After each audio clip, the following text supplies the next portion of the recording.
Okay, so this is the last of our counters. We're going to do an up-down counter, and we'll find out what type of challenges we have here. So the first thing we're going to do is we're going to click on this, and we're just going to click it to count up and down. And I think I'll leave this set point here at, I want to put that at 6. So now I have a set point. And, well, no, I have my up. So now I have to put in a up, and for sure we're going to want to put normally open contact for the start process. And now I only have 2 push buttons, and I'm going to have different push buttons for up and down, so I'm going to have to make this one a normally open X002, which is my start push button. So we got that, and I'm going to take my line function and create the line all the way across. And that's okay. Now, I can't count up and reset at the same time. So what I'm going to do, and again, over here, if I put in a different contact, it'll move it over the side. But if I go to the instruction menu on top, I'm going to change this to a normally closed contact. Now I'm going to make that C2. And I need to delete the other one. So just like when we're not in start process, this is red. When we're not in start process, this is going to reset. And that's okay for initializing, but then I also need a secondary one for how I can do it operationally. And I want to add a row after the cursor. And really, we only have 2 buttons available, but we have these 3 functions. So what I'm going to have to do is I'm going to have to use both buttons. So I'm going to say, if I have my start pressed and I have my reset pressed, so they're both normally open contacts, then I can also reset my counter. So I'll go up here, I'll do the line draw. And now I can do it operationally if I have both push buttons pressed. Initially, before I get going, it will happen when that is. So now we're going to count up and down, and we'll just go back and forth. But when we get to 6, we'll have the count complete and the green lamp will go on. So knowing what, so we're just going to write the project into the PLC. And okay, yep. And when we get into the processor into the run mode, again, our red lamp is going to start out on. And now we are at 0 because we're not in the start process. So when I press the start push button, it's going to count positive.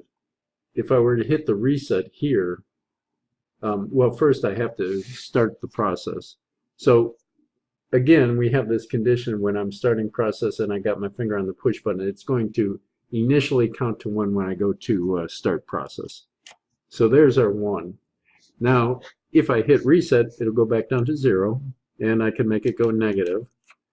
But I can now, if I'm hitting the start button, make it go positive. And when I get to 6, we're going to turn on our green lamp. Now, well, the 2 things about it is I've only got 1 set point, so I can't make it go to a set point in the negative direction.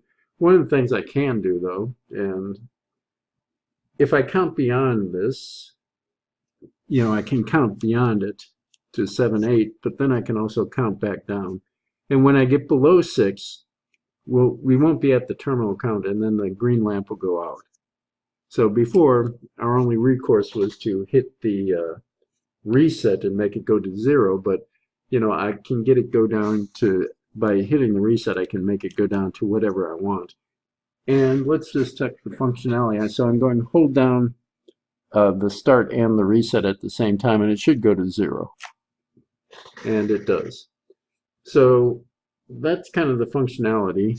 And we can get it going in the negative direction, but we could press this forever and it's not going to make a difference because we're never going to get at our terminal count. So let's just reset to 0, count back up to 6, and there we go. So that just kind of counts up and down. And after, we looked at the counter down function and kind of, well, so I understood how it operated. This makes a lot more sense. So you can count up and down. Well, we can do a lot more things with it in the negative direction, but again, we have to use some of the advanced features or some of the stuff that we haven't discussed yet to kind of do some additional things. We could have a case when we get into the compare instructions. So if it ever got below 0, we could, for instance, light the yellow lamp, and we could do a few things to figure out where it is in its count stage. But as it is, and for where we are right now in the instructional videos, and we haven't gotten to, again, those little further advanced courses, but we soon will, we can go back and kind of revisit a few of these little functions, and we'll probably do that.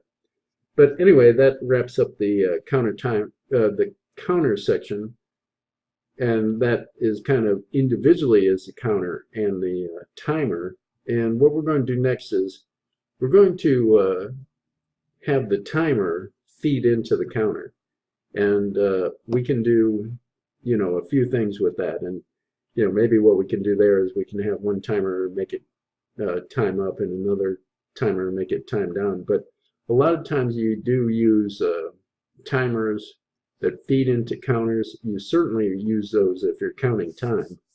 You have a timer that is timing in seconds, and then when it times out to 60, you're starting to count your minutes. And again, when you're counting your minutes up to 60, now you've got to start your hour counter. And so they work together a lot. And a lot of times you can simulate the way things work with just timers. An event happens every so often, and when that event happens, you counter. And a lot of times you'll see counters and timers work together. And for the purposes of what we're doing here, counters and timers, we can, build some PLC code that simulates functions. And one thing when I'm looking at our light stack, the way the light stack works is sort of what we're showing here is when we're not in, and I'm just going to turn it off for a second, and I'm going to hit the off button. But when we're not started, our red light's on. When we are running, our green light's on. But in between, we blink the yellow light. And so what do? We use the timer circuit that we showed at the end, how we got one timer feeding in the other, and one will turn it on, one will turn it off. But then we use a counter circuit to, when we count a number of those blinking cycles, then we go green. And that's actually how the initial circuit for the stack light works operationally. And so timers and counters work together. You should do a lot of exercises with timers and with counters and make sure you know how they work, because they're really useful in creating scenarios that you can practice with. And we do have exercises, but know how they work, and hopefully you'll know how the counter down works better than I did in that video. But that's it, and next we'll be on for the counter timers together, and we'll see you then.